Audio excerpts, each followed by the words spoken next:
afin de partager, discuter, apprendre, rencontrer, s'informer et comprendre ensemble sur tous les sujets concernant l'éducation et la famille.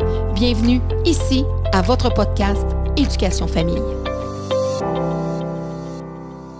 Bonjour et bienvenue à votre podcast Éducation Famille. Mon invitée est une femme d'affaires et de cœur, une philanthrope engagée qui n'aime pourtant pas le mot motivation.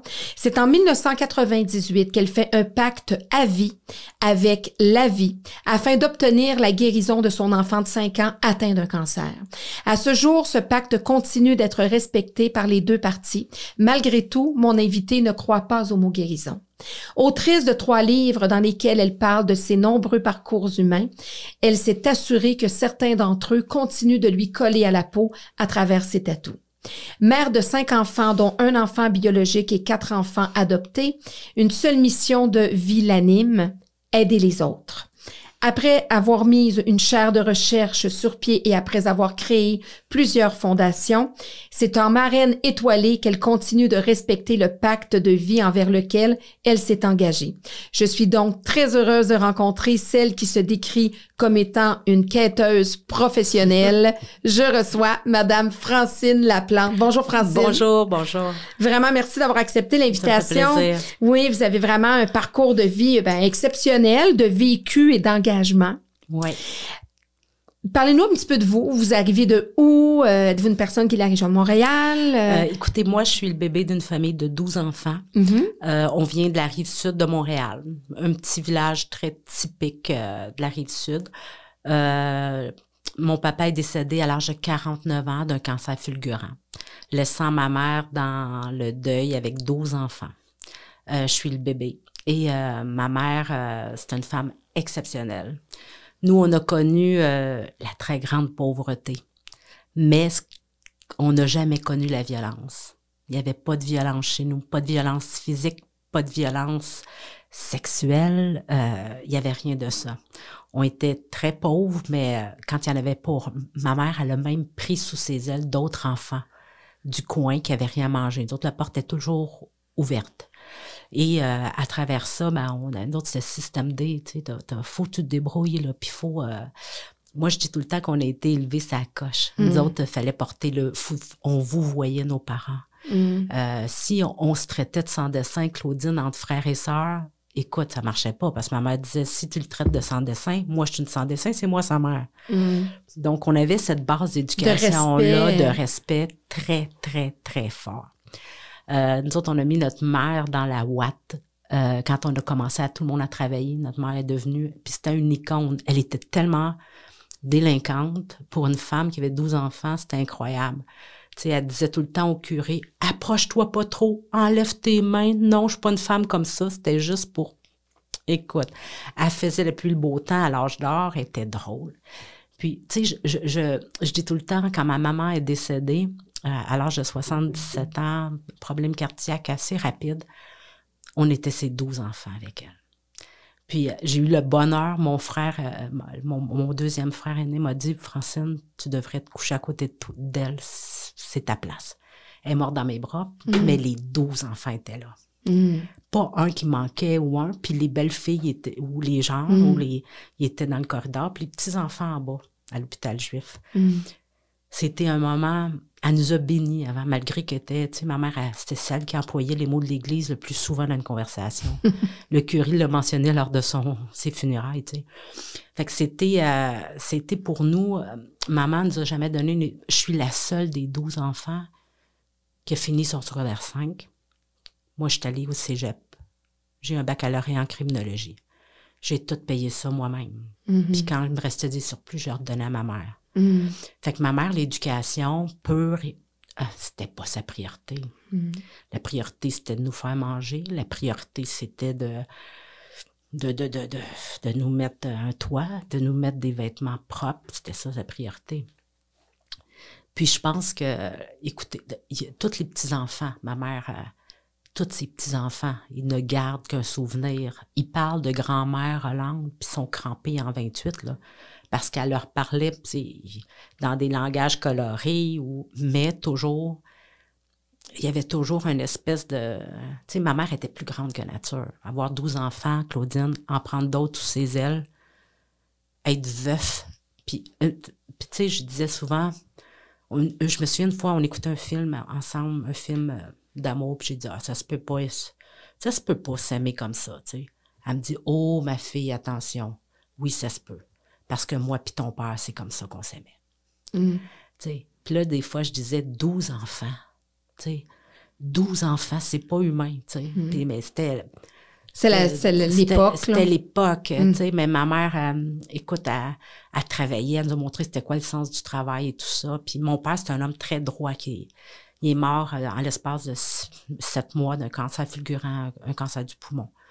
Mais mon père, il était à l'époque, tu sais, il était président du conseil de l'école, puis mon père, c'était un homme... Il était engagé. Donc, c'est de eux que vous retenez ça, cet engagement-là, ce désir d'aider les autres, Mais je te dirais que je suis un peu... je ressors beaucoup, beaucoup de mes deux familles. Je veux dire, je suis pas le mouton noir, parce que mais je suis la personne qui va... défier tous les défis possibles et inimaginables. Ben, moi, je suis comme ça. Quand vous dites de vos deux familles? Je parle du famille du côté de mon père, de ma mère, famille élargie. Tu sais, j'ai été longtemps la seule à avoir un diplôme universitaire ou même finir son secondaire, là. Mais tous les gens travaillaient, là. C'était pas... ils avaient toute leur maison, leur petite famille, leur travail, leur ci, leur ça, tu sais. C'était... on est une bonne... Tu sais, mes 11 frères et sœurs, moi, ils sont tous autonomes, sont tous... mais ils n'ont pas cet engagement-là que moi j'ai, ils n'ont pas cette énergie-là que moi j'ai, puis ils n'ont pas... tu sais... Et Qu'est-ce qui vous a amené à faire ça? Avez-vous pratiqué en criminologie? Écoute, une carrière de feu, 6 mois.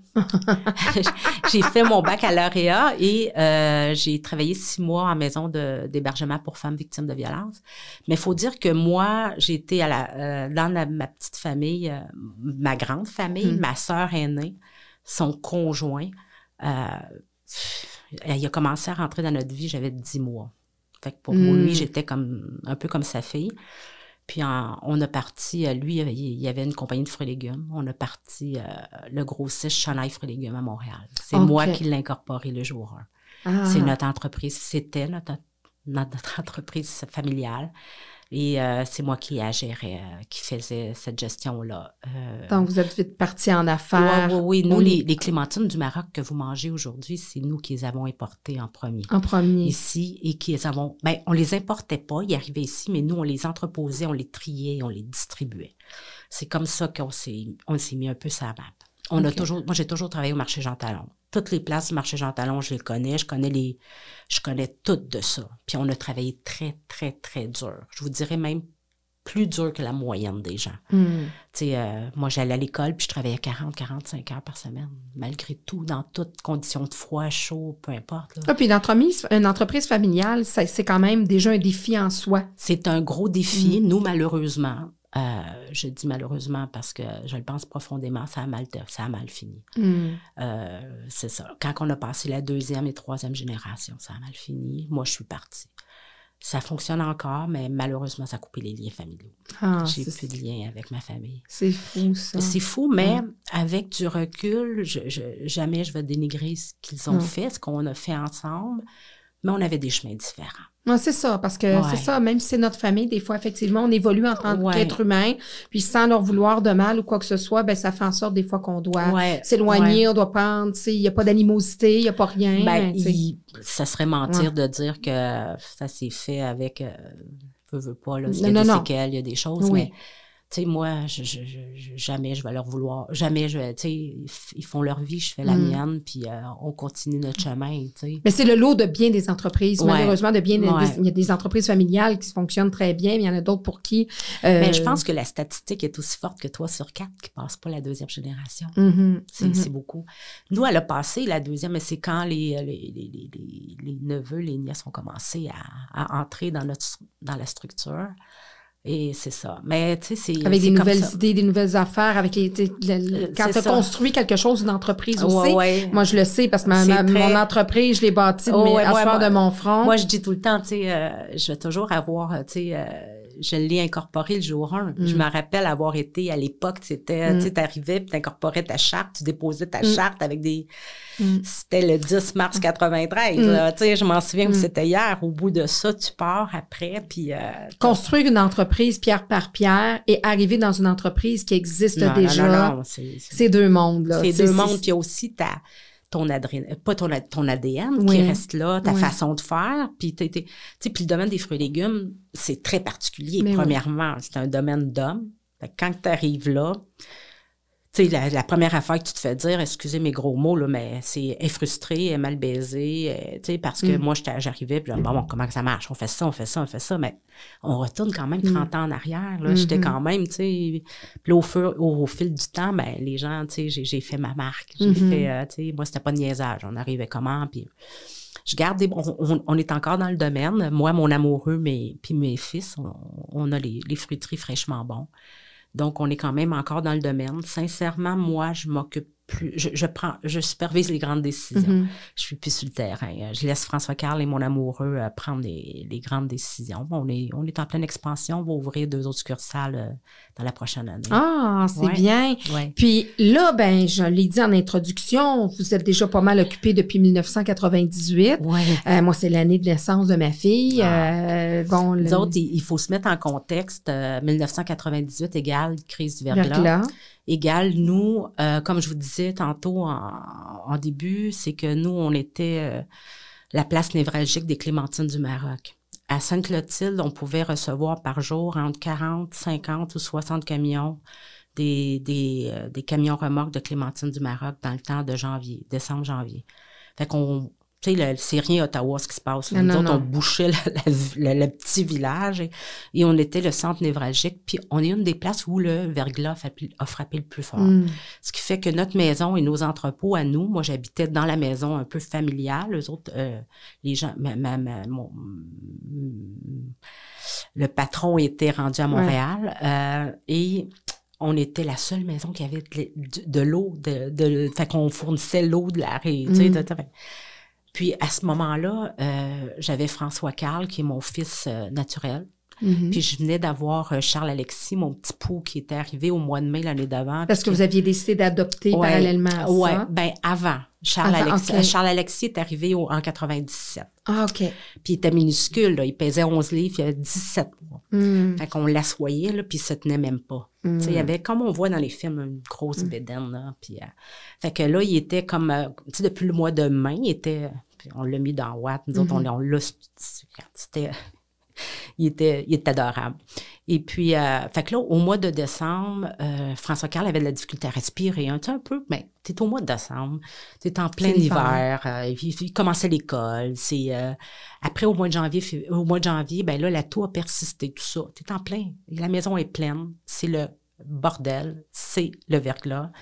Ma sœur aînée, qui est la femme de mon ancien patron, elle me dit, Francine, je vais emmener François Carl au chalet avec moi pour qu'il se repose. Tu sais, elle dit, je trouve qu'il est blême, là, puis j'ai dit, correct, emmène-les, comme ça, moi, je vais pouvoir m'occuper de la business, puis je vais pouvoir m'occuper des choses, puis il va être bien. Je savais qu'il était pour être... Puis là, il est parti une semaine avec, il l'appelait mamie, ma soeur, puis avec sa mamie, puis son papy. Puis le samedi matin, ma soeur, elle m'a appelé, puis elle me dit, Francine, j'aime pas ça, je m'en vais à la clinique avec le petit, il fait une pneumonie, je suis certaine. Elle est allée à la clinique de Sainte-Adèle, puis le docteur lui a passé une radiographie, puis il a fermé le dossier, puis il a dit Sainte-Justine vous attend, appelez sa maman pour qu'il s'en aille là-bas, il y a quelque chose. Là, ma soeur, elle m'a appelé, on s'est rendu à Sainte-Justine. Là, ils ont commencé à passer des tests. Puis au début, on pensait pneumonie, là, tu sais, c'était comme, bon. Et moi, je me souvenais, Claudine, en 95, François Carl avait 2 ans et demi. Je l'ai sauvé de la noyade. Il est tombé dans la piscine familiale, le temps que j'ai été répondre au téléphone. Quand je suis revenue, il flottait. Je l'ai sorti de la piscine, j'ai donné la respiration. Votre même garçon, là, le même. OK. Il y avait 2 ans à l'époque. Ben 2 ans et il s'en allait sur ses 3 ans. OK. Mais moi, dans ma tête à moi, c'était un effet secondaire de ça. Tu sais, tu vends des... Moi, je dis tout le temps, je vends des légumes, là. Je vends des bananes, j'achète des bananes, là, le reste, là. Fait que dans ma tête, c'était ses poumons qui étaient peut-être, tu sais, Ouais. Vous avez fait un lien avec ça. En tout cas, tu sais. Fait que là, les médecins, on était le samedi, ils ont passé des tests, ils ont dit demain matin, on va repasser d'autres tests, on le garde sur tu sais, fait que, mais nous, ça a été l'ombre de choc dans la famille, là. Fait que là, tout le monde savait que François Cal était à l'hôpital, Sam Morin est reçu, l'autre reçu. On était, à cette époque, on était très unis. Oui. Là, le dimanche matin, vous allez comprendre pourquoi je dis tout ça, le dimanche matin, les médecins nous ont dit, on va descendre prendre une radiographie. Moi, je descendais avec mon amoureux, puis François Cal en bas. On a rentré dans la machine. Puis là, je vous parle, puis je vois l'image dans ma tête. Là. Il passe en dessous. J'ai vu dans la face du radiologue qu'il y avait de quoi qui ne marchait pas. Là, il a pris le dossier. C'est un cartable jaune. Il a mis une note dedans. Il l'a fermé. Il nous a dit, vous pouvez remonter à votre chambre. Les médecins vont aller vous voir. Dans l'ascenseur, j'ai ouvert le cartable. C'était écrit masse volumineuse. J'ai refermé le cartable. On a monté en haut. Sa marraine était là, fait qu'elle restait avec. Les médecins sont rentrés. Ils ont dit, est-ce qu'on peut vous parler? J'ai dit, ouais, moi et mon mari. Là, ils se sont assis devant nous, puis ils nous ont dit, c'est deux choses. Soit la tuberculose, ou soit un cancer. Et espérer que ce soit un cancer, parce que même en 98, on n'a rien pour traiter la tuberculose. Mais c'est exactement ce que tu vois dans les messages. Là. Tu sais, que tu tombes à terre. Là, puis on bascule par en arrière. Puis là, tu sais, le médecin, c'est tellement drôle parce que je l'ai revu des années plus tard parce qu'il était sur le comité de la chaire François Calvio. Puis j'ai dit, vous, j'oublierai jamais votre face. Jamais. Tu peux pas oublier ça. Là. Puis, non, parce que derrière tout ça, il y a des humains. C'est un enfant de 5 ans qui est devant lui. C'est pas... Non. Puis là, tu sais, il me dit... faites-vous-en pas, madame, on va vous prendre en charge. J'ai dit non, vous comprenez pas, là. S'il y a une chose que j'ai horreur dans la vie, moi, c'est de me faire prendre en charge. Puis là, il m'a regardé et il a dit, mais ici, c'est comme ça que ça marche. Fait que là, on est retourné à notre chambre ce dimanche-là. Et ils nous ont dit, demain, on y passe une série de tests. Demain soir, 5 heures, qui était le lundi. Vous allez savoir tout ce qu'il y en est. Les traitements, tout ce qui est. Effectivement, là, toute la famille est arrivée. Ça a été, on a monopolisé l'hôpital. Écoute, François Carlon, il ne savait rien. Tu sais, il se doutait à 5 ans et demi, là, il se doutait que c'était le fun. Ses petits cousins étaient là, puis...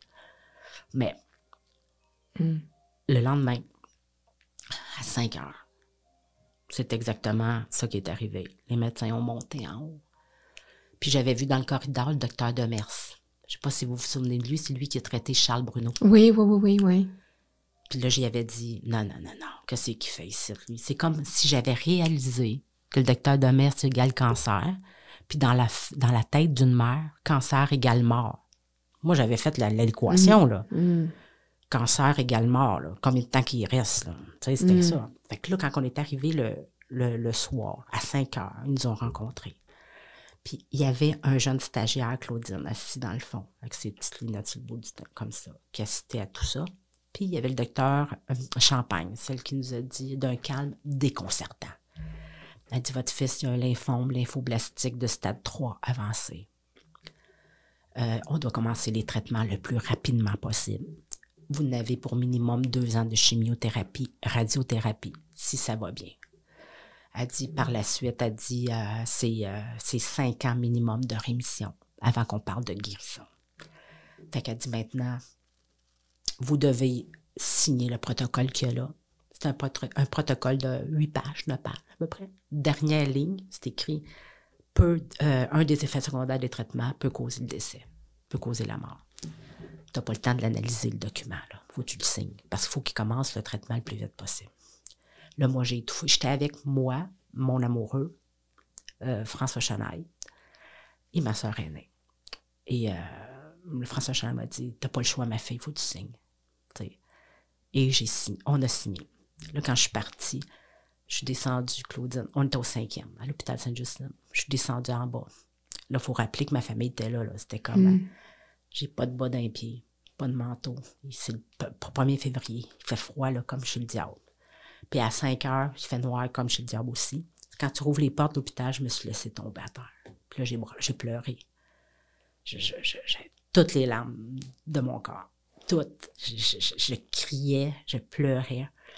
Puis je voulais pas que personne soit à côté de moi. Là. Mon mari n'était pas là, personne. Et là, j'ai Et je m'en souviens comme, c'est imprégné en moi. J'ai fait un pacte. J'ai dit à la vie, tu redonnes la santé à mon fils. Puis je consacre le reste de ma vie à améliorer le sort des enfants. Respecte ton pacte, moi, respecter le mien. Quand je suis remontée en haut, j'avais signé le document, je l'ai donné au médecin avec mon amoureux. Puis on a dit, vous autres, vous allez le guérir. Nous autres, on va l'aimer. Puis ensemble, on va le guérir. Nous autres, vous allez le soigner. Nous autres, on va l'aimer. Puis ensemble, on va le guérir. Puis à partir de ce moment-là, ça a été comme... Puis tu sais, quand tu rentres au département d'oncologie, je ne sais pas si vous y avez déjà été, mais tu rentres les portes à Sainte-Justine, puis tu dois traverser deux couloirs, 2 portes pour rentrer. C'est pas pour rien qu'on est là. C'est l'horreur, là, le bord de là. C'est l'horreur. Ça sent la mort quand tu rentres dans le corridor. Quand tu t'en vas là, tu te dis, qu'est-ce que je fais ici? Les petits qui se promènent pas de cheveux, cernés à moitié du visage, puis le mien qui regarde tout ça, puis là, ça a été une série de tests, là, ponction lombaire, ponction de moelle, tout ce que tu veux pour établir vraiment, tu sais. Puis là, tu tombes dans un autre monde, une formule sanguine, je connaissais fucking rien de ça, moi, globule blanche, globule rouge, non, neutropénique, on peut pas, ça, on peut. Ah, parce qu'on devient tu sais, vous devenez des mini-experts, là. On devient des experts, tu sais. Puis, tu sais, là, tu n'as plus de gants blancs, là, parce que, tu sais, je me souviens, le jeudi, quand ils m'ont dit que ses reins étaient atteints, le médecin, il rouvre la porte. Là, je ris parce que j'y avais dit après au médecin Mograbi que ce qu'il avait fait, puis il disait, ça se peut pas. J'ai dit, ben oui. Il a ouvert la porte. François-Carl était couché sur le lit, il jouait avec son papy, puis il me regarde, il dit, Madame Laplante? J'ai dit, oui. Il dit, ses reins sont atteints. OK, faites-vous-en pas. Si ça fait pas, on va y enlever. Puis il referme la porte. Devant le petit. Oui, mais François-Carl, c'était plus... C'est plus la manière qu'il vous annonçait ça à vous. Oui, comme si c'était, tu sais, OK. Comme si c'était un auto qui était au garage, puis... C'est ça. Puis ce qu'il faut comprendre à travers ça aussi, c'est que toi, ton monde s'arrête, mais tes responsabilités ne s'arrêtent pas. Tu sais, tes responsabilités ne s'arrêtent pas. Ta business que tu as des employés, c'est le temps de faire les T4. Je vous dis ça, terrain, là. Ouais. J'ai mon petit qui vient d'arriver d'Haïti. Puis, j'en ai un autre qui s'en vient d'Haïti dans la prochaine... Parce que vous, est-ce que vous vouliez adopter parce qu'au début, c'était pas possible d'avoir d'enfants ou pas pantoute? C'était dans vos... C'était clair, c'était clair. Okay. Même François-Carl, c'était un bébé surprise. Nous, c'était clair qu'on adoptait. OK. Et Haïti, pourquoi Haïti? Parce que à l'époque, c'était le pays où c'était le plus facile à adopter. Okay. C'est pas... faut pas se leurrer, là, c'était ça. Puis quand on a adopté Louis Thomas, qui est arrivé en même temps que la maladie, bien, Louis Thomas, il avait 3 ans et demi. Il avait été trouvé dans un champ. Il s'appelait Gérard. Fait que moi, quand j'ai pris Louis Thomas, je savais qu'il s'en venait, puis c'était une question de passeport, puis de là-bas, il manquait d'encre pour étamper le passeport. Ça vous donne une idée. Puis moi, je savais que si je leur disais que François-Carl était malade, il refusait. Il me l'aurait pas envoyé. Fait qu'on a conclu qu'on le disait pas. Fait qu'on est allé le chercher 1 mois après.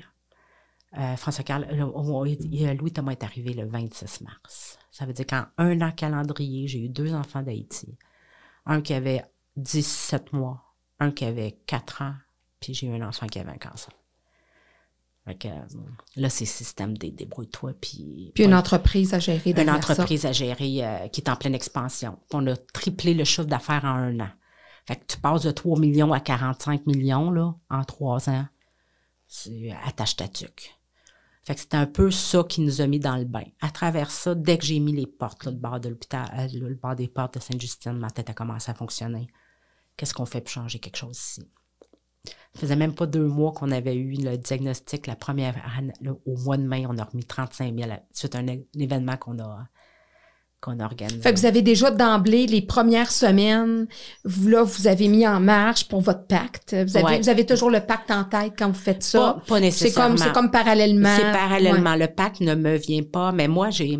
C'est pas votre motivation première, même si c'est un pacte que vous avez mais fait. moi, j'ai réalisé aussi que, j'avais un bon réseau, du bon monde qui m'entourait, une facilité d'aller chercher les choses. Nous autres, là, quand on était à l'hôpital, on était 1 mois de temps à l'hôpital.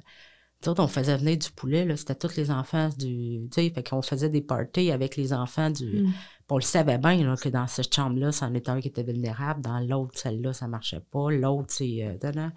fait que j'ai fait un peu... tu ça a été naturel. Naturel que je suis devenue comme, pas le 9-1, mais je suis devenue la personne de référence. Puis celle qui travaillait à la salle de jeu, qui est Caroline, était merveilleuse. Ça, c'est un ange descendu. Ça, j'en suis convaincue. Je ne suis pas ésotérique du tout, là, mais elle faisait un bien immense aux enfants. Elle était éducatrice. Puis elle s'occupait de la salle de jeu. Fait que le temps qu'ils attendaient leur traitement, elle leur faisait des petits dessins, ses mains, puis tout ça. Puis tout le monde adorait Caroline. Puis Caroline a été un peu pas mon coach, mais elle m'a vraiment, tu sais, parce que ta accompagnatrice. Je suis pas reposante, là, quand je rentre à quelque part, là. Puis quand je vois que ça marche pas, moi, on fait ça. Puis les règles de l'hôpital, c'est votre dernier souci. Dernier de mes soucis. Mais c'est pas de même que ça marche. Fait que Caroline, elle tempérait des fois, Francine. Puis j'étais elle était peut-être la seule que j'écoutais vraiment. Puis Caroline est morte il y a 3 ans d'un cancer fulgurant, à l'âge de 52 ans. Oh là là! Fulgurant. En 5 mois. Ouais. C'était... Elle qui a accompagné toute sa vie. Qui a accompagné des enfants. Je ne connais personne qui n'aimait pas Caroline. C'est impossible. Puis je ne sais pas si vous vous souvenez de l'Évangile en papier, Claude Jasmin. Oui. La Fortune. Claude La Fortune, un amour. Puis il y avait un autre monsieur qui s'appelait Claude également, qui était un bénévole aux cheveux blancs. Puis que c'était le seul qui pouvait calmer François Carl. Ça soit à côté de François Carl. Il ne parlait pas, mais il faisait des dessins avec. Puis lui aussi est décédé. Mais Claude La Fortune, j'ai accompagné Simon-Pierre avec lui. Merveilleux. Un homme incroyable. Fait qu'au fil du temps, dans les hôpitaux comme ça, j'ai développé des liens d'amitié. Puis, parce que vous êtes là à temps plein, vous êtes là pour votre enfant. Mais nous, notre fils n'a jamais été seul un instant. Et nous autres, on avait un calendrier, puis ma famille faisait des trocs pour savoir qui venait. Non, toi, tu es allé là, c'est moi qui y va. Puis, en tout cas, fait qu'on n'avait pas de problème, nous autres. Mais on a réalisé qu'on était une famille... c'est exceptionnel. C'était pas ça, là. T'sais. Fait que moi, j'ai commencé... C'était naturel à faire de l'accompagnement, à être là pour les enfants qui n'avaient pas de parents. Puis ma façon d'être a fait en sorte que j'ai gagné... c'est facile pour moi de gagner la confiance de l'enfant. Puis des parents. J'en ai accompagné 47. Puis chaque histoire mériterait, chaque histoire est différente. D'être racontée. Puis, ma façon d'être avec eux, moi, je leur dis des niaiseries, je leur parle ou par contre, quand il est le temps d'être sérieux, mais je suis capable de leur dire, ma belle Rosalie, elle est décédée la veille de Noël, mais l'avant-veille, elle venait d'apprendre que c'était vraiment la fin de la fin de la fin et de la fin. J'avais Claudine, je ne sais pas si je peux le dire ce que j'ai dit, là, mais elle a tellement ri, puis à un moment donné, elle s'est étouffée, puis là, le docteur est rentré dans la chambre, puis il a dit, bon, qu'est-ce que Francine t'a dit encore? Puis là, ça a désamorcé la bombe. Tu comprends? Toute la famille riait, puis disait, on n'est pas sûr qu'on peut le répéter, tu sais, on n'est pas sûr. Puis écoute... gênez-vous pas, hein? C'était tellement drôle parce que quand je suis arrivée, sa maman, elle me dit, viens, ils vont lui dire ce matin que c'était pas une nounoune, là. Non, elle savait. Ils doivent savoir, ça doit être les premiers, ils doivent savoir. Puis là, je suis arrivée, puis tout le monde pleurait, tu sais. Fait que là, je m'assois au bord du lit, tu sais. Puis là, je m'assoyais mal, tu sais. Elle dit, qu'est-ce qu'il y a, Francine, t'es pas bien? Là, je fais signe, approche-toi, s'approche. J'ai dit, non, c'est pas ça. Elle dit quoi? J'ai dit, ma nonne, elle pique. Écoute, ça a été, là, elle riait tellement qu'elle était étouffée. Puis là, sa mère a dit, t'as pas dit ça, Francine. Là, tout le monde a ri, mais je vous jure, Claudine, ça a changé l'ambiance. Ça a changé l'ambiance, c'est ça. Tu sais, fait que là, ça a fait... Ça a enlevé la lourdeur de la situation. De la situation, puis... Il n'y a rien comme l'humour pour faire ça, tu sais, puis c'était... son départ a été magique. Bien, magique, entre guillemets, ça a été serein. Là, parce qu'on ne veut jamais voir partir un enfant, là, c'est pas parent qui veut ça. Puis vous avez été là combien de temps? Votre fils a été à Sainte-Justine? Bien, François Carl était à Sainte-Justine jusqu'à ses 18 ans, parce qu'il est encore suivi, François Carl. Mais moi, je suis connue... Moi, là, ça fait comme 3 ans que je ne vais plus maintenant, 4 ans. Un peu comme quand Caroline est décédée. Puis vous n'y allez plus par choix? Par choix. OK. Par choix. J'ai atteint mes limites. Aussi que je sentais que j'étais moins efficace, moins solide, moins... par choix. par choix. Mais moi, je rentrais à Sainte-Justine comme, tu sais, c'était chez nous, là. Parce que moi, en théorie, j'avais pas le droit de faire ça. Non. Tu sais, moi, j'ai pas de formation, là. Ben Fait que j'avais pas de bénévole. Moi, je rentrais à Sainte-Justine, j'étais l'amie des parents, là. Mais à la fin, Sainte-Justine m'appelait. C'était votre passe VIP. Oui, ben Sainte-Justine m'appelait. Moi, le directeur de Sainte-Justine, tu sais, un moment donné, ils ont essayé d'enlever les photos, ces murs de nos enfants. L'hôpital a tremblé. Je vous garantis que l'hôpital a tremblé. C'est comme là, on passe à autre chose, mais regarde, c'est ça. Non, l'hôpital a tremblé. 2 coups de téléphone. J'ai dit là, si vous ne remettez pas les photos, parce que c'était la visite du prince Charles. Ah. Puis les faiseurs d'images trouvaient que les photos de nos enfants sur le mur, c'était pas beau. Oh là là! Oui, fait que moi, par pur hasard, je m'en allais voir un de mes jeunes. J'ai dit, Caroline, sont où nos photos? Elle dit, ils ont enlevé. Je sais pas pourquoi. Parce que tous nos enfants avaient leurs photos sur les murs. Puis même François Carl, à 16 ans, il cherchait sa photo sur son mur parce qu'elle était encore là. Ben oui. Fait que c'était un sentiment. Ils font partie de l'histoire de nous autres. Ben oui, ben oui. Puis c'était comme... Puis là, nous autres, des fois, tu dis, oh oui, je me souviens de lui. Oui. Caroline a dit, Francine, les faiseurs d'images, je trouve que ça sera pas beau dans... Avec le prince Charles... pas le prince Charles, son fils, là, comment il s'appelle? Celui qui est venu avec la princesse... Puis j'ai dit... Voyons, William. C'est ça. Là, écoute, je m'en toujours m'en souvenir. C'était un jeudi. Je m'en allais voir un de mes jeunes. Je redescends. Puis je dis à Caroline, c'est correct. Je m'en vais je retourne au bureau. J'ai pris le téléphone. J'ai appelé le DG, M. Fabrice Brunet. Puis il savait que quand je l'appelais, c'était pas pour des niaiseries. Je suis pas, tu sais... J'ai dit, M. Brunet, j'ai dit, on a un problème. Là, j'ai dit, voici. Là, je veux qu'on se comprenne bien, c'est pas des menaces que je vous fais. J'en fais jamais de menaces, moi. Si les photos sont pas remises là, demain matin, même heure, je vous le dis, là, j'étais avec TVA devant l'hôpital. Parce que c'est pas vrai que c'est des faiseurs d'images qui gagnent 400$ de l'heure pour nous faire enlever nos enfants. Parce que l'âme de l'hôpital, c'est les enfants. Ouais. C'est sûrement pas le prince William qui a demandé ça. Non, mais non. Là, il dit, je comprends pas. Il savait pas ça, lui. Non, c'est sûr que lui... Non, c'est du monde au-dessus, en dessous. Ouais. Fait que là, il me dit, Francine, laissez-moi te sortir les mains. Écoute, je vais toujours m'en souvenir, Claudine. 1 heure après, ma Caroline... Bon, 2 heures après. Ma Caroline, elle m'appelle. Qu'est-ce que t'as fait? J'ai rien fait. Non, mais on vient de me dire de reposer les photos des enfants. J'ai dit, quelle bonne nouvelle! Elle a dit, ma Moses, qu'est-ce que t'as fait? J'ai dit, j'ai fait ce que j'avais à faire. That's it. Tu sais, des petites choses importantes comme ça. Tu sais, des petites choses, pour les parents, c'était la catastrophe. De fois, ils nous enlevaient une partie de notre cœur. Puis il y en avait là-dedans qui étaient décédés. C'est l'âme de l'école. C'était l'âme de l'école, de l'hôpital. C'était un peu cette façon-là, tu sais. Puis en même temps, tu sais, j'apportais des sous à l'hôpital. C'est nous autres qui a créé le centre en soins palliatifs, tu sais, pour que les enfants vivent jusqu'au dernier moment, pleinement jusqu'au dernier moment. Le centre de palliatif, c'est moi. On a mis sur pied 6 chambres en soins palliatifs à Sainte-Justine sur différents étages pour pas qu'il y ait un couloir de la mort. Tu sais, fait que les chambres, on nous ont coûté 100 000 chaque. Tu rentrais dans une chambre, c'était féerique, là, tu sais, c'était le gros luxe, là. Fait que, puis quand il n'y avait pas d'enfants en fin de vie, bien, on emmenait les grands malades, ceux qui ont ceux qui sont multi-handicapés, puis tout ça, puis on les emmenait en vacances dans les chambres. Fait qu'eux autres, ils étaient, la grosse vie. Fait que c'est toutes des choses comme ça que j'ai fait au courant des années. 20 ans s'est passé à travers ça. Là. Puis là, les parents, vous les accompagnez. Là-dedans, il y en a qui ont survécu, comme votre fils. Oui. Il y en a qui sont partis. La plupart des parents qui sont restés dans mon entourage, les enfants sont partis. Ce que j'ai trouvé le plus difficile dans tout ça, Claudine, et c'est avec du recul que je suis capable d'en parler c'est que les parents, après, ne me veulent plus dans leur vie. OK. Je leur rappelle trop leur enfant. Ben oui, c'est ça. Ça, pour pouvoir eux avancer. Ils me le disent pas, c'est pas viens-t'en, mais c'est très difficile, ça. Très, très difficile. Est-ce que vous le comprenez? Oui, je le comprends. Maintenant? Maintenant, je le comprends. Tu m'aurais dit ça, il y a peut-être 7-8 ans. Non. Non, c'est des ingrats. Ah, même pas. Je pensais pas que c'était des mais... ingrats. Je me remettais plus moi en cause qu'eux. OK. Non, tu sais, moi, tu sais, c'est souvent, Claudine, que c'est moi qui étais là quand que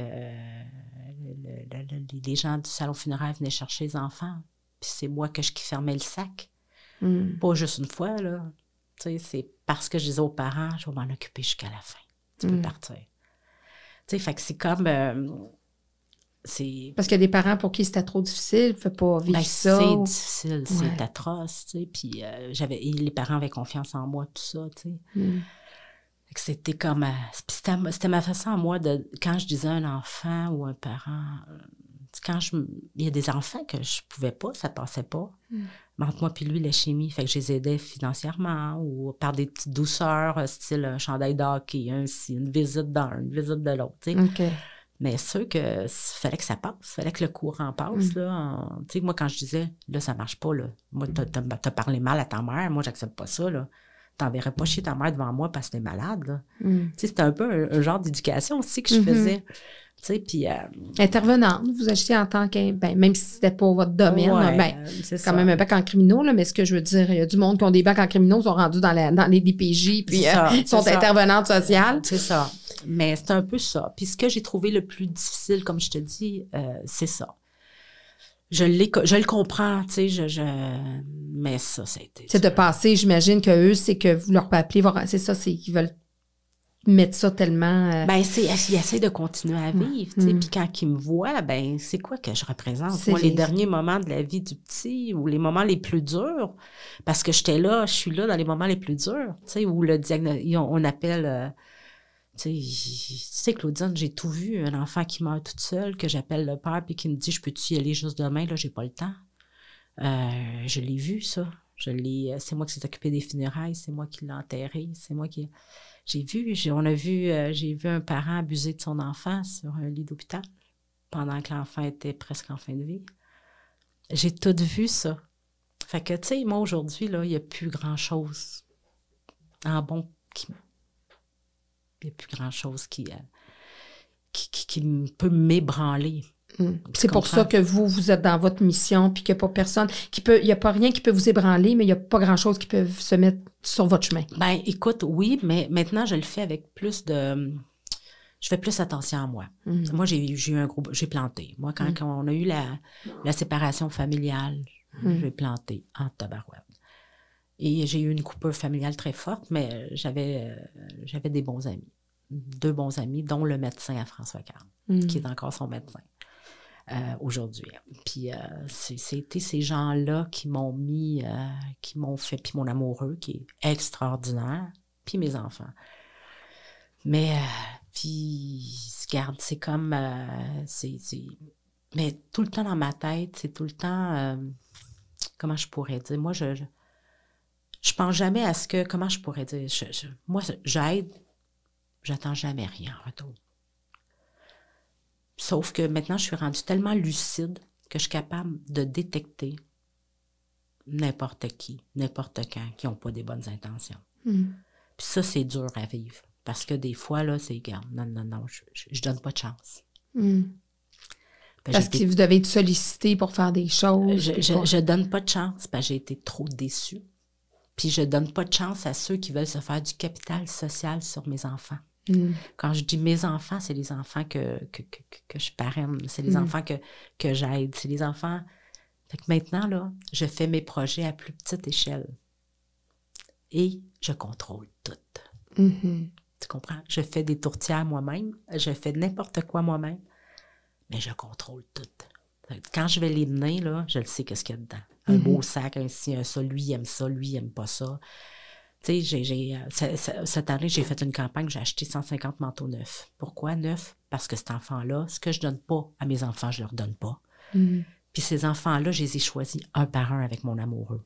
Moi, les Marshall, là, dites-moi lequel vous voulez, moi, vous dire, moi, j'ai cote. Celui-là, c'est un bon, celui-là, c'est un pas bon. Je rachète tous des beaux manteaux, parce que je leur dis, premièrement, ils vont t'offrir plus longtemps, puis deuxièmement, ils ne se sentiront pas n'importe où. Ils vont se sentir... Tu sais, puis j'ai développé aussi un programme, ça s'appelle C'est ma fête. Et on est en test, on est un projet pilote avec, ça va faire 1 an maintenant, Cité des Prairies. On sait que Cité des Prairies, moi je dis tout le temps, c'est mes plus délinquants là-bas, mais je les aime d'amour, on s'entend. Puis là, ce que je fais, c'est qu'ils ont droit à un cadeau à leur fête. Ils me font une liste. Ils ont droit à un cadeau. Puis à chaque fête, je vais venir un des cadeaux que j'ai choisi, avec une carte écrite à la main, puis un gâteau où c'est écrit « Bonne fête, Samuel »,« Bonne fête, David »,« Bonne fête ». Ils n'ont jamais eu ça. Non, non. Fait que c'est un sentiment de dire « T'es important pour Ben moi oui. ». T'es quelqu'un, tu vis, toi, Faire quelque la part, différence dans leur vie. Tu sais, fait que c'est un peu ça. C'est ça que maintenant que j'ai comme... Puis moi, j'ai toujours cru, Claudine, c'est toi la spécialiste en dedans, que c'est l'exemple. L'éducation, c'est l'exemple. Aujourd'hui, je regarde mes enfants, je regarde François Carl. Il est papa. Il est papa, puis je vous le dis, toutes les autres grand-mères, là, je vous le dis, là, je veux pas vous insulter, mais c'est la mienne la plus belle. À 11 mois, puis il va être papa une deuxième fois. Mais François Carl devait être stérile. François Carl ne devait pas avoir d'enfant. Puis quand il a rencontré son amoureuse, qui est magnifique en même temps, elle savait. Elle savait tout ça, parce que moi, ça a été le premier souper que j'ai eu avec. Je pense que je l'ai peut-être traumatisé. J'ai dit, là, tu sais dans quoi tu t'embarques. François Carl n'est pas guéri. Il est en rémission. Il a 8 fois plus de chances qu'un autre jeune de développer un cancer. Mais François Carl puis un autre jeune de 29 ans, François Carl, il a 8 fois plus de chances que lui d'avoir le cancer. Fait que c'est peut-être qu'il l'aura pas. Peut-être qu'il va l'avoir. Puis en même temps, il y a l'infertilité. Tu sais, mais les autres, ils ont cru ça, l'infertilité, parce qu'ils se sont pas protégés. Puis on a eu Sophia, puis là, on va avoir Leonardo. Écoute, c'était... mais tout ça pour vous dire que j'ai toujours cru que François Carl était plus grand que nature. Il a un âme plus forte que la moyenne. Oui, parce qu'on n'en a pas parlé, mais quand on arrive à l'hôpital comme ça avec des enfants, on dit toujours les enfants, il y a une pureté. Avez-vous, parce que bon, là-bas, c'est la médecine, on est dans la science, c'est les médecins, vous commencez pas trop à parler d'ésotérique puis de médecine douce, etc. Il doit avoir une énergie puis quelque chose il y a quelque chose qui plane dans ces endroits-là. Ces enfants-là sont plus grands. Je répète ma phrase, mais ils sont plus grands que nature. Je me souviens d'un médecin, je n'aimerais pas son nom, puis c'était un cartésien fini, là. Puis tu sais, moi je disais tout le temps, il y a déjà quelqu'un qui a dit qu'il était beau, puis il l'a cru. Fait qu'il était, tu sais, c'était vraiment sa prestance très forte quand il disait c'est ça. Puis à un moment donné, c'était la veille de Noël, le 23 décembre. Puis j'étais à l'hôpital, puis il m'avait dit, tu sais, Francine, je vais nommer Julie. Ben, c'était pas Julie, là, mais elle s'en sortira pas. Je dis, oh non, c'est pas à cause de la maladie. Je dis, non, pourquoi? Il dit, Julie, c'est une vieille âme. Elle dit, elle est rendue ailleurs. Je peux pas la sauver. Ben, je dis, Julie est décédée en Noël, jour de l'an. C'est une vieille âme. Tu sais, c'est pas que tu crois pas à la... Non. Moi, ils ont tous fait les traitements possibles et inimaginables. Mais eux aussi, les médecins là, qui traitent ces enfants-là, doivent... Tu sais, à un moment donné, même si tu arrives comme médecin et tu dis, moi, c'est la science qui prime, etc., ils doivent vivre des choses paranormales, puis c'est sûr. Là. Ces médecins-là, là, c'est des pères de famille, ou des mères de famille. Moi, Caroline Laverdière, je la nomme parce que c'est mon amie, mais quand on a accompagné Jonathan ensemble, c'était la journée de la fête des pères. Claudine, Jonathan est en fin de vie. Il est décédé cette journée-là. Puis Jonathan, il avait une leucémie, puis ça faisait, je pense, 7-8 ans qu'il était en traitement. Puis ses pieds avaient commencé à devenir bleus. Puis là, vers midi, 1h, il était bleu, de A à Z. Bleu, là, bleu. Pas un bleu foncé, bleu. Puis ma Caroline, elle arrive, puis Jonathan, il était enfant unique, papa, maman. Puis il y avait papa, maman, moi. Puis Jonathan, mais Caroline, elle arrive, puis d'un calme déconcertant. Elle était enceinte de jumeaux.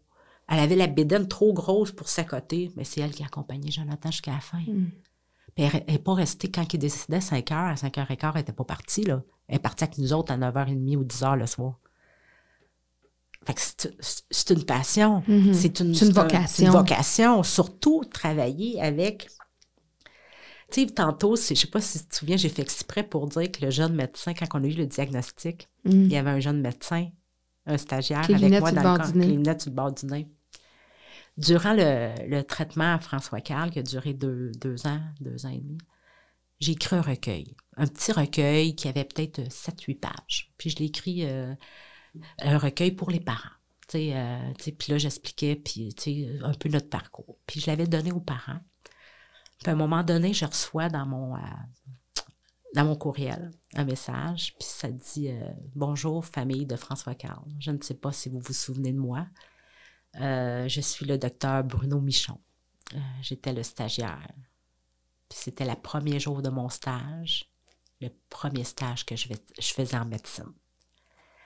Et il dit cette journée-là, j'ai décidé que je deviendrais hémato-oncologue.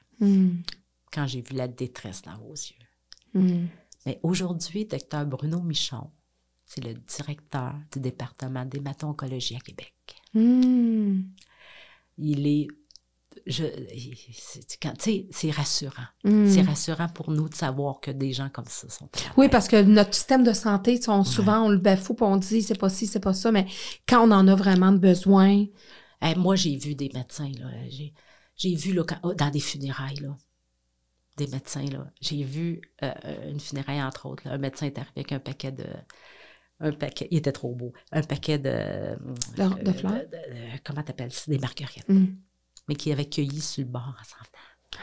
Parce que c'était les fleurs préférées à Lilia Carole. Puis c'était son médecin. Il savait ça. Puis... Il est arrivé, puis fait que, tu sais, il s'est agenouillé avec les deux parents. Ils ont pleuré, il est reparti. Tu sais, ces médecins-là, tu sais, moi, on peut dire ce qu'on veut. Moi, j'ai tellement vu le côté, il faut qu'il annonce au petit que le deuxième traitement n'a pas marché. Puis que le troisième n'a pas marché. Puis la famille. Puis là, des fois, c'est comme n'importe quoi. Le cancer frappe n'importe qui. Bon monde, puis les trous de cul. T'as des les familles, riches, les pauvres. Ouais, puis t'as des familles, là, que même si la maladie a frappé, ils sont trop de cul, puis ils vont être encore trop de cul. Puis ils sont encore trop de cul. Ça, c'est la vérité, là. Ils n'ont pas appris. Ils n'ont pas appris, puis ils n'apprendront jamais rien. Tu sais, fait que... puis à travers tout ce cheminement-là, dans ça aussi, quand François Carl, on est sorti de l'hôpital, tantôt, je disais, c'est 2 ans de traitement intensif, 5 ans de rémission. Donc, 7 ans. Et quand on est sorti de l'hôpital, quand on est allé la journée où ça faisait 7 ans, ils disent le mot guéri. Moi, j'ai toujours été contre ce mot-là. C'est une rémission. T'sais, moi, Puis la personne, le médecin qui a dit à François Carl, mon homme, t'es guéri, c'est le même médecin qui l'avait diagnostiqué. C'est le docteur Champagne. Puis elle avait toujours eu un penchant, François Carl, parce que mon fils, il est poli, d'un calme déconcertant. Puis là, il a dit, tu peux y aller, mon homme. On va se revoir maintenant tous les 3 mois. Fait que fais ta vie. On est sorti d'hôpital, puis j'avais demandé à mon amoureux, laisse-moi y aller toute seule avec. C'est comme si je revenais de la guerre. Tu sais, je ne sais pas comment l'expliquer. C'est comme si... Ouais, la guerre vivante. C'est ça. Je revenais de la guerre, puis puis en sortant de l'hôpital, j'ai dit, qu'est-ce que tu aimerais, mon amour, pour qu'on célèbre ça? Il dit, moi, maman, j'aimerais avoir une sœur. Parce qu'il y avait 2 frères. J'ai dit, pardon. Il dit, oui, j'aimerais avoir une sœur, parce que je n'ai pas vu grandir mes frères. Et là, quand on est arrivé à la maison, on écoutait un film le soir, puis j'ai dit ça à mon amoureux, tu sais. Là, mon amoureux dit, non, on est fatigué, là. Tu sais, peut-être plus tard, mais là, écoute, tu sais, c'était le brouhaha. On avait déménagé entre ça, on avait, tu sais, les gars grandissaient, puis les gars, j'avais pas été là. Il y en a un qui j'ai adopté à 3 ans, à 4 ans, qui a été trouvé dans un genre, pas d'identité, pas de nom, il était vide, puis il a vécu dans l'ombre de François Carl. Entre parenthèses. Dans l'ombre de François Carl, puis lui, il était costaud. Fait que ce qu'il disait, c'est fais attention. Nous autres, on lui disait fais attention à ton petit frère, en parlant de François Carl. Fait que lui, il défendait tout le temps François Carl, tu sais. Puis, fait que ça reste comme ça. Puis peut-être 1 mois et demi après, Claudine, on écoute un film, puis c'est un papa qui accompagne sa fille à l'hôtel Yamari. Je vais toujours m'en souvenir. J'étais assise, puis j'ai fait « Ah! » Là, mon amoureux me dit « Pourquoi? » Ah! J'ai dit « Toi, tu pourras jamais vivre ça. T'as pas de fille. » Tu sais? Là, il dit « Ça, c'est chien. » Là, le lendemain, le lundi, on a commencé les démarches pour adopter Rose. Eh oui, oui. Puis Rose est arrivée en 2006, à l'âge de 2 ans et 9 mois. Puis ça, vous en parlez. Moi, il y avait 2 choses que je voulais voir avec vous. C'est que il y a justement, vous dites, ces enfants-là, il n'a pas vu grandir ses frères, tout ça. Mais justement, parlons-en des enfants qui sont de la même famille. Bon, là, c'était des enfants adoptés, mais de toute façon, c'est la même famille pareil. Mais, tu sais, des enfants qui doivent vivre la maladie d'un autre enfant, bon, le mot violent est peut-être pas le bon mot, mais c'est lourd pour eux. C'est là. très lourd, mais tu sais, ma façon de faire à moi, qui était, puis même quand ils sont arrivés, avec leur couleur de peau, on habitait là, un petit village, tu sais. Puis le racisme, je l'ai vécu même à Laval. J'ai écrit plusieurs articles là-dessus. C'était assez fulgurant, là, tu sais. Puis il y a même un fournisseur qui m'a dit, à un moment donné, quand j'étais chez Chanel, puis qui a su le diagnostic de François Cal, m'a dit, c'est de valeur que ce soit pas un de tes petits noirs, ça aurait été moins pire. Oui. Fait que lui, il est encore vivant aujourd'hui. Je ne sais pas comment ça, là, parce qu'on ne l'ait pas assassiné quand il nous a dit ça, là, mais il nous a dit ça, tu sais. Fait que c'est Comme quoi, des fois, les gens... Oui. Mais mes enfants... Comme si ça avait fait moins mal. Oh, c'était pas grave. Il était noir d'un, puis il était adopté. Fait que ça aurait été... Tu t'aurais t'en chercher un autre. Tu vois, le genre? Mais tu vois, pour répondre à ta question, il y a 2 volets, parce qu'en plus, moi, mes enfants étaient noirs. Ils étaient adoptés. Et tout mon temps, je le passais avec François Carl. Fait qu'il y a un sentiment de culpabilité que j'ai développé. Ben oui, c'est sûr. Mais moi et mes enfants étaient tellement bien entourés dans ma famille.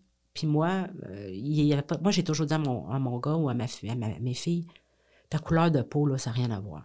Tu comprends? T'es mon gars, t'es ma fille. Puis même que ce soit le temps, ils n'ont jamais senti cette différence au niveau de la famille. Puis ça a été la même chose au niveau de la maladie. C'est sûr qu'en tant que parent, si je te demande, toi, Claudine, qu'est-ce que tu as fait de pas correct avec ton gars? On a toute une petite liste. On s'entend, bon, moi aussi. Surtout que le travail prenait beaucoup de place et tout ça. Mais avec du recul, je m'aperçois qu'ils n'ont pas manqué de rien. Ils n'ont pas manqué de grand-chose. Puis même, une anecdote qui est bien drôle, parce que Louis Thomas, celui, je te dis, quand on avait été, puis qui était un peu le garde du corps à François Carl, jusqu'à l'âge de 13 ans. Écoute, on est assis à la maison, François Carl, il dit, Louis Thomas, t'irais-tu me chercher un verre d'eau? Tu sais, habituellement, Louis Thomas se serait levé, elle aurait été... Un moment donné, il me regarde et il dit, « Hey, maman! » J'ai dit, « Quoi? » Il dit, « Tu m'avais pas dit qu'il était guéri, lui? » Là, François Carl, il dit, « Oh! » J'ai dit, « Oh! Finis ton règne. Va le chercher ton verre d'eau. » Puis, tu sais, maintenant, ils ont une grande complicité entre eux. Tu sais, François Carl, c'est sûr que c'est le leader. Mais, tu sais, je me sens coupable là, de ne pas parler de mon Lionel. Mon Lionel, qui c'est assez particulier. Lionel, on l'a pris dans la famille, il avait 20 ans. Maintenant, il va avoir 31. Est-ce qu'il était au Québec ou il était ailleurs? Écoute l'histoire, Claudine. Lionel, c'est un réfugié politique ici. Il est arrivé à l'âge de 17 ans avec son frère jumeau identique. Quand tu dis identique, tu ne peux pas différencier. Ils sont arrivés sur des faux noms. Ils se sont sauvés de leur pays. Puis, il venait du Congo. Lionel, avec du recul, j'ai su qu'il avait vécu un peu la même chose que Corneille. Tu sais, là, voir sa famille décimée, tout ça. Puis, ils sont arrivés ici avec Carmel et Lionel. Ils sont arrivés au mois d'août. Au mois de décembre, Carmel était diagnostiqué d'une leucémie. Fait que c'est à l'hôpital que je les ai connus. Mais il était tout seul au monde. Puis, tu sais, la fameuse diaspora, comment t'appelles, mais c'était plus des diasporas profiteurs que d'autres choses. Fait que là, quand les gens de Saint-Justine ont vu ça, ils m'ont interpellée un peu pour que je m'occupe un peu de Carmel. Fait que moi, mon ami, c'était Carmel. Et Carmel, sa leucémie était raide. Fait il y a eu 2 greffes de moelle. Mais la beauté, c'est qu'il y avait un frère jumeau identique. Ben oui. Donc, les réussites, c'est 6 sur 6 plus. Mais les 2 greffes n'ont pas marché. Ça veut dire que mon Lionel a donné 2 greffes à son frère. Ça n'a pas marché. Écoute, puis Lionel était très, très, très, très distant de moi. Moi, je m'occupais beaucoup de Carmel, très distant. Tout le temps assis à l'écart, de la classe. C'est un beau jeune homme. Oui, puis c'est des gens qui vieillissent vite avec ce qu'ils ont vécu, là. Un philosophe. Incroyable. Puis, à un moment donné, quand je te disais que des fois, c'est le médecin qui m'appelle quand ils vont annoncer la dernière, bien, ils m'ont appelé pour Carmel. Puis là, on a dit à Carmel, écoute, ça n'a pas marché. La greffe n'a pas marché. Fait que t'en as pour 2 mois. Mais lui, il voulait retourner dans son pays pour voir des voodoos. Parce qu'avec les vaudous, ça aurait peut-être marché. Là, il a fait comprendre qu'il ne pouvait pas. Fait qu'à un moment donné, je suis retournée l'amener chez eux dans un petit appartement que j'avais réussi à leur concocter. On est sur Sainte-Catherine. On descend la côte Sainte-Catherine. Je m'attache sur le bord. Je dis, regarde-moi dans les yeux. Je vais faire un pacte avec toi. Toi, tu t'en vas de l'autre côté. Puis tu vas toujours surveiller Lionel. Tu vas toujours être son guide. Puis moi, ici, sur Terre, moi, être son guide. Fait qu'ensemble, il va réussir. T'sais. Fait que là, il m'a dit, tu me le promets, Francine? J'ai dit, c'est un pacte. On a fait un pacte. Il est mort 2 semaines plus tard, Carmel. Puis ça m'a pris, ça c'était au mois de mai. Puis ça m'a pris jusqu'au mois de décembre à apprivoiser Lionel. Puis la veille de Noël, il est venu chez nous. Puis on lui a demandé François Carl lui a demandé, septembre, tu te restes avec nous autres. On lui a fait une chambre en bas. Puis le parcours était difficile, par exemple. Puis il est parti 2 fois que je savais pas où ce qu'il était. Parce qu'il ne pouvait pas croire qu'on l'aimait. Il ne pouvait pas croire comment surtout, il était très attaché à Rose, puis à moi. Puis il me disait, pourquoi tu fais ça pour moi? Pourquoi? Il m'écrivait des poèmes. Il m'écrit des poèmes des fois. Puis là, puis moi, j'ai un sens de l'humour. Puis j'ai sacrifice, Lionel. Qu'est-ce que tu as essayé de me dire? Là? Sors-moi le dictionnaire, je ne comprends pas. Puis c'est pour ça que quand on parle de grand tête, Lionel, c'est plus grand que notre. Tu le rencontres dans la rue, là, tu peux jamais dire ce que ce petit gars-là a vécu. Là. Non. Tu comprends? Puis il est toujours avec vous autres? Oui. Okay. Tu vois, là, il est reparti 2 mois où je ne savais pas où il était. OK. Puis là, il m'a réécrit. Il est très proche de François Carl. Il réécrit à François Carl. Il a peur de nous perdre. De l'attachement, oui. Ouais, il a peur de nous perdre. Problème d'attachement, là, c'est ça qui est... Total. Ouais. C'est pour ça que quand j'ai vu... Puis c'est un surdoué. C'est un philosophe. C'est un... Est-ce qu'il est retourné dans son pays? Retourné pas? Non. Je pourrais pas te dire. Non, OK. Mais tu sais, quand Karim Ouellet est arrivé, ce qui est arrivé à Karim, Lionel était parti à cette époque-là. J'avais pas de ses nouvelles. Écoute, j'ai failli... parce que c'est un peu... Tu sais, Karim, c'est un peu Lionel. Lionel, c'est un peu Karim. Donc, même profil. Même profil, puis je disais sur... Tu sais, après, il a sorti plein de belles choses, puis je disais à mon amoureux, lis ça. C'est tellement notre Lionel. C'est tellement notre Lionel. Mais ce que ma grande fierté, c'est que Lionel m'appelle maman, puis appelle Dominique papa. Puis avant, il nous appelait juste ma et pa. Puis là, il m'appelle maman et papa. Comme quoi, juste une syllabe. Ça fait toute la différence. Ça fait la différence quand on a un parcours comme ça. Oui. Je suis bien fière d'eux. Tu sais, la chimie qui est entre eux. Il n'y a pas de hiérarchie. Il n'y a pas de... Tu sais, François, c'est un leader naturel. Fait que, tu sais, je vais te conter juste pour moi, ça a été voir que tu as réussi. Il y a bien des façons de voir. Tu sais, il y a 2 semaines, Charles a déménagé. Il habitait un beau condo proche. Il a déménagé dans un autre condo. Puis je pense que je n'avais pas bien montré comment se servir des produits nettoyants. C'était un peu le bordel dans l'appartement. Fait que le matin, quand on l'a déménagé, on devait nettoyer l'autre, puis l'aménager l'autre. Fait que c'était moi qui étais là. Tu sais, c'était un mardi matin avec je me suis dit, mon amoureux, François Carl arrive.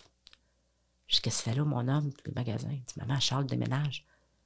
J'ai dit, ouais, mais on est organisé. Il dit, non, il n'est pas question que je sois au magasin si Charles déménage. Il a tout lavé les planches avec moi, toutes les murs. On a tout installé Charles correctement dans l'autre appartement. Mais il aurait pu envoyer un de ses employés le faire. Il aurait pu ne pas être là. Il aurait pu. C'était important pour lui que ce soit lui qui c'était lui qu'il fallait qu'il soit là. Puis il lavait. Puis là, on a profité pour faire la morale à Charles un peu pour lui expliquer c'était quoi du monsieur net. C'était quoi, tu sais, en rien. Tu sais, mais j'ai trouvé ça tellement beau que dire, tu sais, il était à 4 pattes, là, puis, tu sais, Charles, tu sais, non, lave-moi ça comme ça. Tu sais, Charles, tu sais... Puis Charles travaille avec François Carl. Ça aurait été facile de dire, on prend 2 petits gars qui travaillent pour nous, puis on va faire laver l'appartement, puis on déménage. Puis... Non, ça a été toute notre famille qui a défait les lits, qui a monté, qui a lavé. C'est un moment entre frères. Oui, bien, tu sais, aujourd'hui, moi, c'est ma récompense. Je me dis, tabarouette, tu sais, c'est... on a réussi. Tu sais, pas on a réussi, mais c'est un beau moment. Tu sais, je me dis... tu sais, tantôt, quand tu disais qu'est-ce qu'on... Tu disais, tu sais, est-ce qu'il y a des manques qu'on a fait en tant que parents pour éduquer nos enfants? Mais oui, mais il y a des beaux côtés en tabarouette. Puis tu dis des fois des manques, ça permet de réaliser des beaux côtés comme ça, tu sais. Ah oui, puis c'est une évolution constante quand on est parent, tu sais, de vivre ces situations-là. Puis quand vous vivez les parents vivent des situations comme ça, c'est, tu sais, la famille vient prendre une autre dimension. Puis même les enfants eux-mêmes, parce que là, on parle de la réaction des parents à l'hôpital, mais tu sais, les enfants, tu sais, souvent on dit que c'est les enfants qui réconfortent les parents. Ben oui. C'est combien de fois, moi, que j'ai vu les enfants dire « ça va aller, maman ». Puis souvent, c'est pour ça que les enfants veulent être avec moi, pour pas faire de peine à leurs parents. Puis ils n'ont pas la force de ramasser leurs parents non plus. Oui, puis pas leur faire trop de peine ou pas, tu sais, les voir comme ça, tu sais. Puis souvent aussi, puis ça, je le comprends très bien, les parents veulent pas laisser partir l'enfant. Ils vont les retenir. L'enfant va... Moi, je pourrais te nommer au moins 4-5 enfants qui m'ont dit « Je suis fatiguée, Francine, je suis fatiguée. » Alors, on va poursuivre dans un deuxième bloc avec mon invitée, Francine Laplante.